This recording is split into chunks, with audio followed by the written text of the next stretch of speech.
നമസ്കാരം. ബോണസ് എന്ന വിഷയവുമായി ബന്ധപ്പെട്ട് അർജുന ടോക്സിന്റെ വീഡിയോയുടെ രണ്ടാം ഭാഗത്തിലേക്ക് സ്വാഗതം. ഞങ്ങളുടെ സ്ഥാപനത്തിലെ ജീവനക്കാർക്ക് അടിസ്ഥാന ശമ്പളവും DAയും കൂടാതെ HRA, മറ്റ് അലവൻസുകൾ എന്ന രീതിയിലാണ് ശമ്പളം നൽകി വരുന്നത്.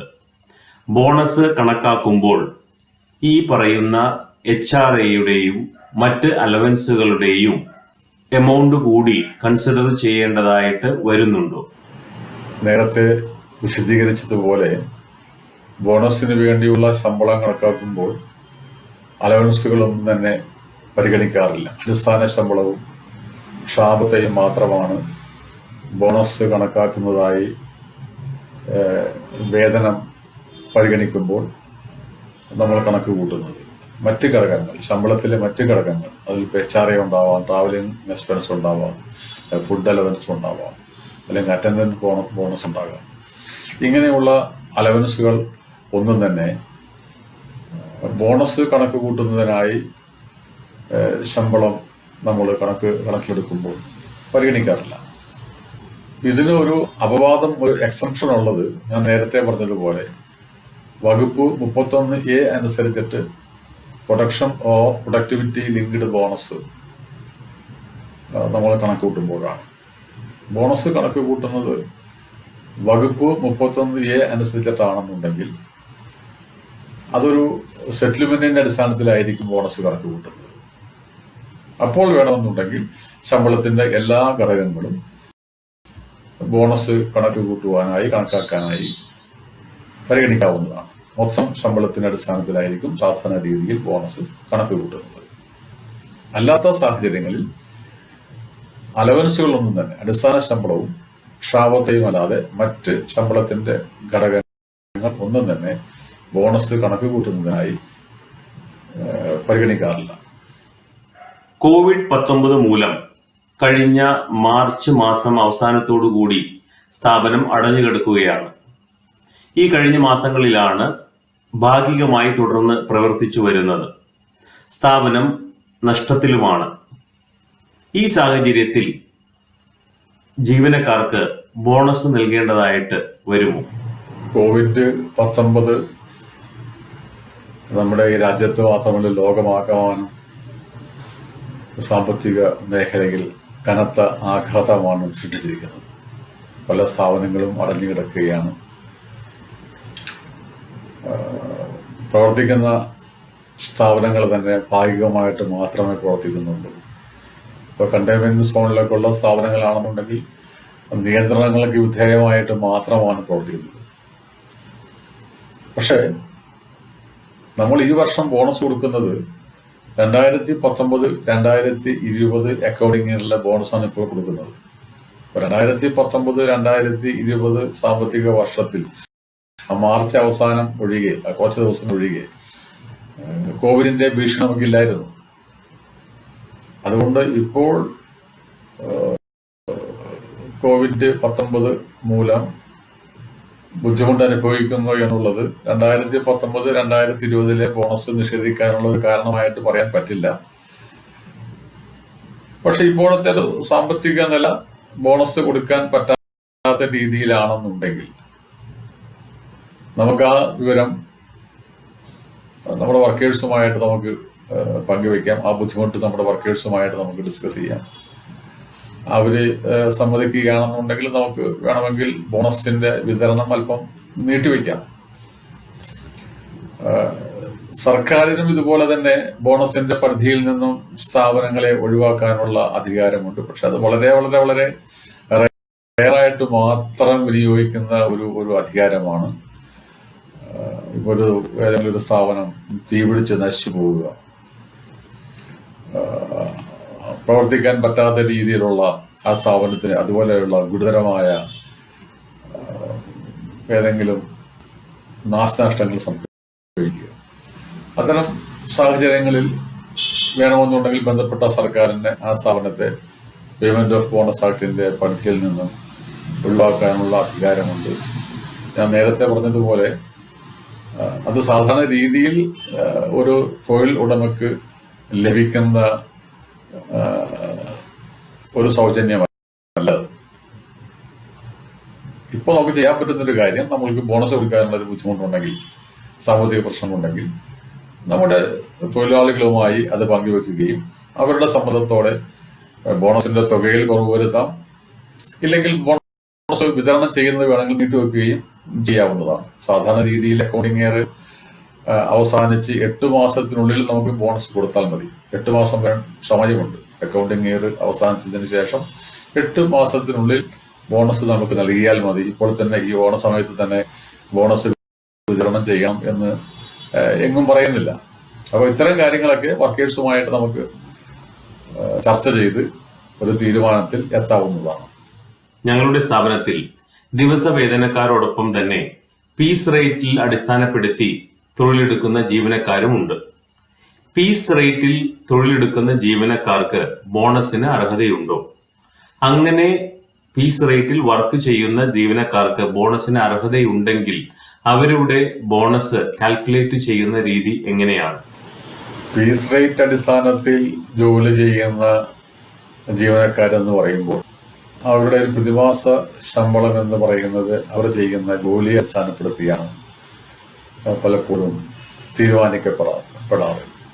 അതൊരു നിശ്ചിത വേതനമായിരിക്കണം എന്ന് നിർബന്ധമില്ല. കൂടുതൽ ജോലി ചെയ്യുന്ന ദിവസങ്ങളിൽ അല്ലെങ്കിൽ മാസങ്ങളിൽ അവർക്ക് കൂടുതൽ ശമ്പളം കിട്ടും. അപ്പോൾ അങ്ങനെ വരുമ്പോൾ ചില മാസങ്ങളിലെ ശമ്പളം ബോണസിന്റെ പരിധിയായ 21,000 കൂടുതലാകാറുണ്ട്. അപ്പോൾ നമ്മുടെ കേസ്, നിങ്ങളുടെ കേസിൽ പറഞ്ഞ പോലെ തന്നെ ചില മാസങ്ങളിൽ അവരുടെ പ്രതിമാസ വേതനം 21,000 രൂപയിൽ കൂടുതലാകാറുണ്ട്. അപ്പോൾ പേയ്മെന്റ് ഓഫ് ബോണസ് ആക്ട് അനുസരിച്ചിട്ട് 21,000 രൂപയിൽ കൂടുതൽ ശമ്പളം വാങ്ങുന്ന മാസങ്ങളിൽ അവർക്ക് ബോണസിന് അർഹതയില്ല. ഇവിടുത്തെ ഒരു പ്രശ്നം, ചില മാസങ്ങളിൽ 21,000 കൂടുതലായിരിക്കും, ചില മാസങ്ങളിൽ അതിനേക്കാൾ കുറവായിരിക്കും. അപ്പൊ അതുകൊണ്ട് അവരെ പൂർണ്ണമായും ബോണസ് നിയമത്തിന്റെ പരിധിയിൽ നിന്നും ഒഴിവാക്കാൻ സാധിക്കുകയില്ല. ഈ ഒരു പ്രശ്നം ഇതുമായി ബന്ധപ്പെട്ട അല്ലെങ്കിൽ ഈ വിഷയവുമായി ബന്ധപ്പെട്ട ഒരു case Scindia navigation company limited എന്ന കമ്പനിയുടെ ഒരു കേസാണ്. അത് ബോംബെ ഹൈക്കോടതിയുടെ പരിഗണനക്കായി വരികയുണ്ടായി. ആ കേസിൽ ബോംബെ ഹൈക്കോടതി നിരീക്ഷിച്ചത്, ഇങ്ങനെ ഓരോ മാസവും വ്യത്യസ്ത നിരക്കിൽ ശമ്പളം വാങ്ങുന്ന തൊഴിലാളികളാണെന്നുണ്ടെങ്കിൽ, ജീവനക്കാരാണെന്നുണ്ടെങ്കിൽ അവരുടെ ആ 12 മാസങ്ങളിലെ ശമ്പളം മൊത്തമായി കണക്ക് കൂട്ടി ഒരു മാസത്തെ ആവറേജ് വേതനം കണ്ടെത്തി അതിന്റെ അടിസ്ഥാനത്തിൽ അവർ ബോണസ് ആക്ടിന്റെ പരിധിയിൽ വരുമോ ഇല്ലയോ എന്ന് തീരുമാനിക്കാവുന്നതാണ് എന്നാണ്. അപ്പോൾ നമ്മുടെ കേസിലാണെന്നുണ്ടെങ്കിൽ ഈ പീസ് റേറ്റിൽ ജോലി ചെയ്യുന്ന ജീവനക്കാരുടെ 12 മാസങ്ങളിലെ ശമ്പളം കൂട്ടുക, അതിനെ 12 ഹരിക്കുമ്പോൾ ഒരു മാസത്തെ ആവറേജ് വേതനം കിട്ടും. ആ ആവറേജ് വേതനം 21,000 കൂടുതലാണെന്നുണ്ടെങ്കിൽ അവർക്ക് ബോണസ് നിഷേധിക്കാവുന്നതാണ്. മറ്റൊരു രീതി, 21,000 താഴെ ശമ്പളം വാങ്ങിയ മാസങ്ങളിലെ ശമ്പളം കണക്ക് കൂട്ടി അതിന്റെ അടിസ്ഥാനത്തിൽ ആ തൊഴിലാളികൾക്ക് അർഹതപ്പെട്ട ബോണസ് കൊടുക്കുക. 21,000 കൂടുതൽ ശമ്പളം വാങ്ങിയ മാസങ്ങളിലെ ശമ്പളം ഒഴിവാക്കുക. അങ്ങനെയും ചെയ്യാം. മറ്റൊരു രീതി production or productivity linked bonus കൊടുക്കുക എന്നുള്ളതാണ്. അങ്ങനെ നോക്കുമ്പോൾ നമ്മൾ ഈ ശമ്പളത്തിന്റെ പരിധി ഒന്നും നോക്കേണ്ട കാര്യമില്ല. ആ 12 മാസങ്ങളിലായി 2019, 2020 12 മാസങ്ങളിലായി അവർക്ക് കിട്ടിയ മൊത്തം ശമ്പളവും കണക്കാക്കി അതിന്റെ ഒരു നിശ്ചിത ശതമാനം, അത് 8.33% മുതൽ 20% വരെ ആകാം, ബോണസായിട്ട് നൽകാവുന്നതാണ്. അങ്ങനെ ബോണസ് കൊടുക്കുമ്പോൾ അതിനടിസ്ഥാനമായ ഒരു എഗ്രിമെന്റും കൂടി ഉണ്ടാക്കുന്നത് നല്ലതായിരിക്കും. ഞങ്ങളുടെ സ്ഥാപനത്തിലെ ജീവനക്കാർക്ക് ഓണം, ക്രിസ്മസ്, ബക്രീദ് എന്നീ ആഘോഷ ദിനങ്ങളിൽ ഫെസ്റ്റിവൽ ബോണസ് എന്ന നിലയിൽ ഒരു തുക നൽകാറുണ്ട്. കഴിഞ്ഞ കുറെ വർഷങ്ങളായി തുടരുന്ന പതിവാണിത്. ഈ തുക വാർഷിക ബോണസ് വിതരണം ചെയ്യുമ്പോൾ കുറവ് ചെയ്യുകയും ചെയ്യും. ഇപ്പോൾ ജീവനക്കാർ ആവശ്യപ്പെടുന്നത് ഫെസ്റ്റിവൽ ബോണസായി നൽകുന്ന തുക വാർഷിക ബോണസിൽ നിന്നും കുറവ് ചെയ്യാൻ പാടില്ല എന്നതാണ്. നിയമവശം അറിയാൻ താല്പര്യമുണ്ട്. ഉത്സവ ദിനങ്ങളിൽ, അതിപ്പോ ഓണം സെലിബ്രേഷൻസ് അല്ലെങ്കിൽ ഓണം ഹോളിഡേയ്സ്, ക്രിസ്മസ് ഹോളിഡേയ്സ്, അല്ലെങ്കിൽ ബക്രീദ് അതുപോലെയുള്ള വിശേഷ ദിവസങ്ങളിൽ തൊഴിലാളികൾക്ക് ഒരു ഉത്സവ ബത്ത പോലെ ഇല്ലെങ്കിൽ ഒരു ഫെസ്റ്റിവൽ ബോണസ് പോലെ ഒരു തുക കൊടുക്കുന്ന രീതി പല സ്ഥാപനങ്ങളിലുമുണ്ട്. പക്ഷെ പേയ്മെന്റ് ഓഫ് ബോണസ് ആക്ടിൽ ഇതുപോലെയുള്ള ഉത്സവകാലങ്ങളിൽ തൊഴിലാളികൾക്ക് ഏതെങ്കിലും തരത്തിലുള്ള ഒരു ബോണസ് നൽകണമെന്ന് വ്യവസ്ഥ ചെയ്തിട്ടില്ല. അപ്പോൾ ഉത്സവകാലങ്ങളിൽ തൊഴിലാളികൾക്ക് നൽകുന്ന ഇതുപോലെയുള്ള ഉത്സവകാല ബത്തകൾ ബോണസ് നിയമത്തിന്റെ പരിധിയിൽ വരുന്ന ഒരു കാര്യമല്ല. പക്ഷെ അത് കസ്റ്റമറി ആയിട്ട് കൊടുത്തു പോരുന്നുണ്ടെങ്കിൽ, അതൊരു കസ്റ്റമറി പ്രാക്ടീസ് ആണെന്നുണ്ടെങ്കിൽ, ഉത്സവകാലങ്ങളിൽ തൊഴിലാളികൾക്ക് ഇതുപോലെയുള്ള ഒരു ബോണസ് നൽകുന്ന രീതി ഒരു കസ്റ്റമറി പ്രാക്ടീസ് ആണെന്നുണ്ടെങ്കിൽ അത്തരം ഒരു കീഴ്വഴക്കങ്ങൾ മാനേജ്മെന്റിനെ നിർത്തലാക്കാനും സാധിക്കുകയില്ല. നിർത്തലാക്കണമെന്നുണ്ടെങ്കിൽ അത് ബന്ധപ്പെട്ട വർക്കേഴ്സുമായിട്ടോ യൂണിയനുമായിട്ടൊക്കെ ചർച്ച ചെയ്ത് എടുക്കുന്ന ഒരു തീരുമാനത്തിന്റെ അടിസ്ഥാനത്തിൽ മാത്രമേ നിർത്തലാക്കാൻ പറ്റുകയുള്ളൂ. ഇല്ലെങ്കിൽ അതൊക്കെ തന്നെ ഇൻഡസ്ട്രിയൽ ഡിസ്പ്യൂട്ട് ആക്ടിന്റെ സെക്ഷൻ 9A ലംഘനമായിട്ട് വരും. അപ്പോ ഇത്തരമുള്ളൊരു കസ്റ്റമറി ബോണസ്, ഈ കസ്റ്റമറി ബോണസ് ആനുവൽ ബോണസ് കൊടുക്കുമ്പോൾ, വാർഷിക ബോണസ് കൊടുക്കുമ്പോൾ അതിൽ നിന്ന് നമുക്ക് കുറവ് ചെയ്യാൻ പറ്റും. കുറവ് ചെയ്യാമെന്ന് ബോണസ് ആക്ടിന്റെ സെക്ഷൻ 7-ൽ സെക്ഷൻ A-ൽ പറയുന്നുണ്ട്. പക്ഷെ അങ്ങനെ പേയ്മെന്റ് ഓഫ് ബോണസ് ആക്ട് അനുസരിച്ചിട്ട് നൽകുന്ന ബോണസിൽ നിന്നും ഇതുപോലെയുള്ള ഉത്സവകാല ബോണസുകൾ കുറവ് ചെയ്യണമെന്നുണ്ടെങ്കിൽ, വകുപ്പ് 7 അനുസരിച്ചിട്ട് കുറവ് ചെയ്യണമെന്നുണ്ടെങ്കിൽ, തർക്കമില്ലാതെ കുറവ് ചെയ്യണമെന്നുണ്ടെങ്കിൽ ശ്രദ്ധിക്കേണ്ട ഒരു കാര്യമുണ്ട്. ഈ ഉത്സവകാലങ്ങളിൽ കൊടുക്കുന്ന ബോണസ് അല്ലെങ്കിൽ ഉത്സവകാല ബത്ത എന്ന് പറയുന്നത് ബോണസിന്റെ അഡ്വാൻസ് ആയിട്ട് കൊടുക്കണം. വാർഷിക ബോണസിന്റെ അഡ്വാൻസ് ആയിട്ട് കൊടുക്കണം.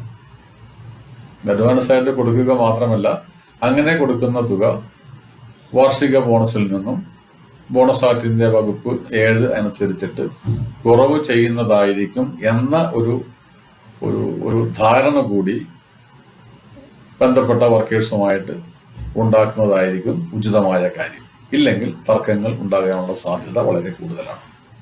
2019-20 സാമ്പത്തിക വർഷത്തെ ബോണസിനോടനുബന്ധിച്ച് 19/8/2020 ലേബർ കമ്മീഷണറുടെ ഒരു സർക്കുലർ കാണാനിടയായി. ഈ സർക്കുലറിൽ പറയുന്നത് പ്രകാരം ബോണസ് നൽകാൻ ഞങ്ങൾ ബാധ്യസ്ഥരാണ്. 2019-20 സാമ്പത്തിക വർഷം സ്ഥാപനം നഷ്ടത്തിലാണ് പ്രവർത്തിച്ചിരുന്നത്.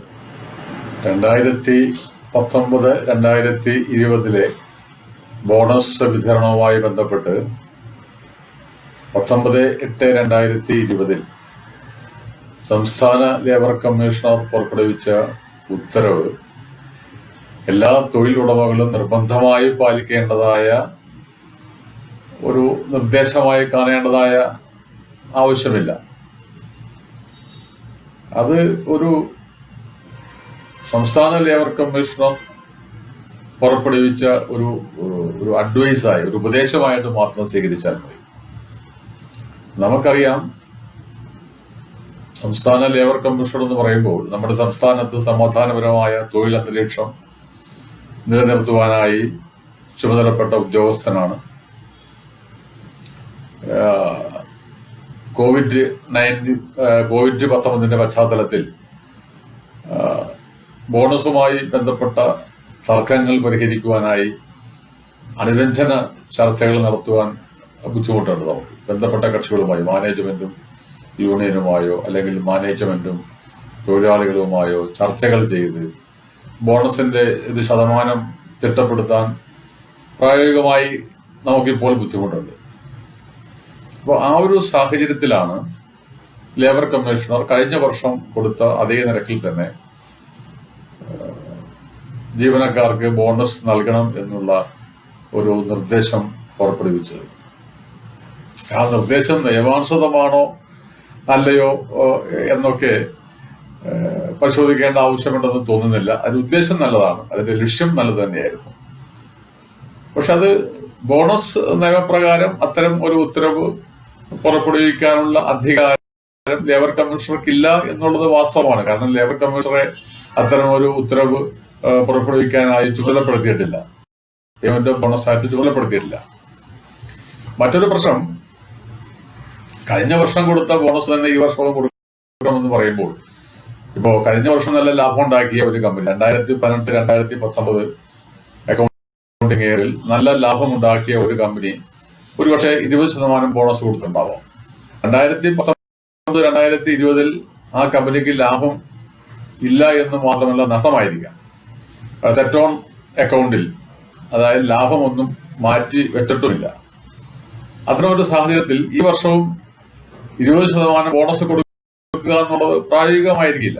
മറ്റൊരു സാഹചര്യം നമുക്കറിയാം, ഒരു സ്ഥാപനം തുടങ്ങിയതിനു ശേഷമുള്ള 5 അക്കൗണ്ടിംഗ് വർഷങ്ങളിൽ ആ സ്ഥാപനത്തിന് ലാഭം ഒന്നും ഉണ്ടാവുന്നില്ല എന്നുണ്ടെങ്കിൽ ബോണസ് കൊടുക്കേണ്ടതായ കാര്യമില്ല. പക്ഷെ ലാഭം ഉണ്ടായാൽ ആ വർഷം ബോണസ് നൽകുകയും വേണം. 2018, 2019 വർഷത്തിൽ ലാഭമുണ്ടാക്കിയ ഒരു കമ്പനി അത് തുടങ്ങിയിട്ട് 2 വർഷമായിട്ടുള്ളൂ.